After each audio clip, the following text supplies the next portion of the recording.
everybody, and welcome to the Urban Farm. Coming at you from ground level today, sitting down. I wanted to show you something. So we've had a pretty good run with our chickens. No no health issues or crazy shenanigans. But yesterday at about midday, our gray youngest one, Dato, started acting really lethargic and strange, and laying down with her head like on the ground, and to the point a couple of times I thought she was dead.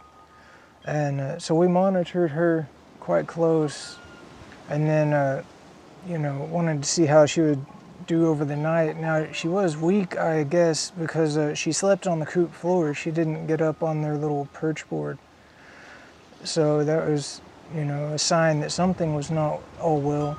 But we set up comfortable electrolyte water in the coop, and just trying to give her a good space to recover in.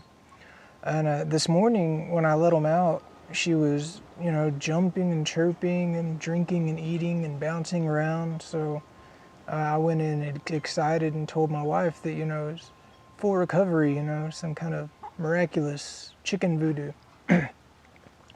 And then as I've checked on her throughout the day, she got periodically worse and worse until at about 1 p.m. I walked out, and I called her name and tapped on the side of the run because I legitimately thought she was dead. But I got them all out, so they've been free ranging, trying to keep her at least active. And she's I don't know, she goes through these phases where she jumps up and she forages with everybody else, and she's fully with it. And then she goes through these phases where she's curled up in the corner with her head down, and I'm quite concerned. But let me see if I can give you a picture of what I'm talking about. Now I'm going to try to show you Julie and Dato, but bear in mind I also have to keep an eye on these big ones because they could jump in that planter box and go to town at any moment. So in this little corner here is Julie and Dato, and they're right now they just kind of seem like hot summer day lazy, but Dato has been doing a lot of strange things, and Julie, who's the brown one, has developed this strange syndrome where she just randomly falls asleep standing up. It's I don't know, this is a strange riddle that we're still in the process of trying to solve. I did attempt to quarantine Dato. I made just a quarantine kennel full of hay covered in a towel, and it was not going to happen. The big chickens were freaking out, and Julie was freaking out, and Dato was freaking out, so quarantine just wasn't an option. Here's the poor sick child, and something that's a mix of, sweet and very sad is Julie will not leave her side, and that's it's sweet because it's just a great bond that they have growing up together. It's sad because I'm wondering if she's sensing something that I'm hoping isn't going to happen. Is she staying by her side because she knows something is catastrophically wrong? But allegedly, chickens will self-quarantine members of the flock that have a contagion or something of that sort. So no one is shunned her. So I would have to say, that's not the case.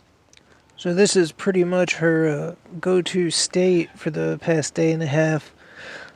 Periodically she'll be laying on her side with her head on the ground, which is something I've never seen before and kind of find unusual and creepy. So I'm hoping that this isn't a sign of things to come. So a few things I've tried thus far in home remedy diagnosing, as I checked to make sure her crop wasn't impacted or soured, and I did that by massaging her crop, and it wasn't hard. It was pretty cushiony, but a little bit globular, I guess. So I massaged it in hopes that if it was soured, I would make her vomit. And that didn't happen. I did make her burp though, so, and she was moving after that. And we don't think it's Merrick's disease, because I mean, apparently there's 3 different, versions of Merrick's disease that a chicken herd can contract. And one of the symptoms, or 2 of the symptoms for the 2 different strains is bloody doo-doo and paralysis of pretty much, as it varies. I mean, paralysis of the legs, wings, and pretty much everything but the neck and head. And another one is wide eyes, and she has none of that. So I did get some, medications. Well, I guess one's a medication, the other is an electrolyte mix for their water, and I'll show you that later. My wife last night while I was working kept sending me pictures of her when she was a little bitty baby, and I'll post one of those because it's just too adorable not to.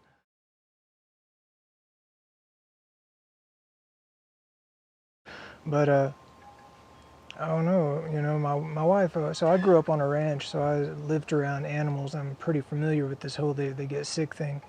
And she didn't have that luxury, so she went to straight to, Dato's gonna die. And I do hope that won't be the case. I'm very fortunate that I work from home, so I'm able to spend a lot of time out here with them and just, catch up what I don't get done tonight. And had it been an earlier time in my life, that wouldn't have been the case, and would have just, everybody would have left the house and wished her the best of luck and come back to see, if it was a live chicken or a dead body when we got back. Hey, sorry, my throat's a little dry and crackly. I've been out here tending to chickens. A little bit too dramatic to drink water, I guess.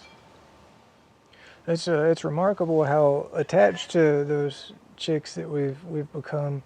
And this began as, a biological experiment into the scalability of regenerative agriculture. And it was this hybrid livestock and cropping mix. And all of a sudden it became, 4 additional members of the family that had names and sat on our laps eating mealworms every evening. Sorry, just have to keep up with the big chickens, you take your eyes off them for 1 second and they'll start eating crops. Alright everybody, now we're in the kitchen, and I hate those unboxing videos where they take forever unpacking, so I'm just going to dive right in. So this is called VetRx, and it's kind of just like a cure-all for poultry, and the directions are mind-bogglingly complicated. They brag about how simple the directions are, but I had to watch a YouTube video because it just didn't make sense. It kept talking about a cup and then referring to straight from the bottle, and it's like, is it from a cup or is it from a bottle? Because it talked about like mixing and diluting, and then anyway. I finally decided to heat up a bowl of water, like the water that Dato will drink, and drop a few drops in here. And the issue is it's really oily, so it'll float on top of the water if the water's cold. And I got this called Rooster Booster, which is just a combination of electrolytes and vitamins and probiotics. And this is apparently the wonder cure for what I have going on. So I'm gonna mix that up real quick, and we're gonna see if we can convince Dato to eat it. Okay, so this is a bowl of pretty hot water I got out of the bathtub, and I've had this this VetRx sitting in the cup, in the bowl, warming up. So I'm just gonna apply a couple of drops. It's 1 and 2 and 3 for good measure. And I'm gonna add, now you use 1/3 of this electrolyte powder per gallon, so this is much less than a gallon, so I'm just gonna get a tiny little bitty bit. And I also put this in their water bowl outside, so she should have been drinking this during the afternoon.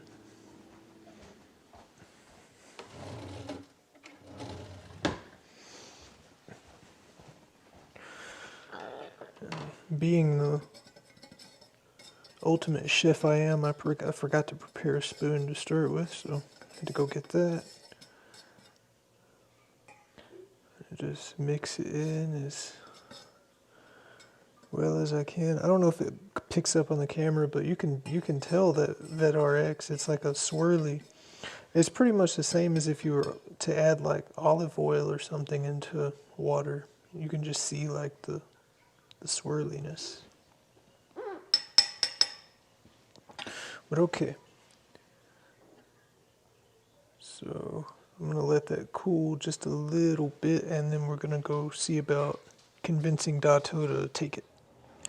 So this is the water bucket in their run, and it looks creepy and yellow, but that is the electrolyte vitamin mix that I got earlier. So that is a very nutritious addition, probably a lot better than straight water, no doubt. One other thing I did was put this little bowl full of cool water in there. During the day, it's obviously empty right now. They step in it to cool off, and also, you know, it's a quick drink too.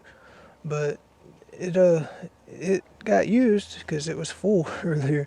But this is just suggested by a friend of ours just to help them stay cool, and evidently it works because they stand in it. And I guess it's kind of like humans, you know, if your feet are cold, your whole body's cold. I guess if a chicken's feet are hot, its whole body is hot, and you can cool it off likewise.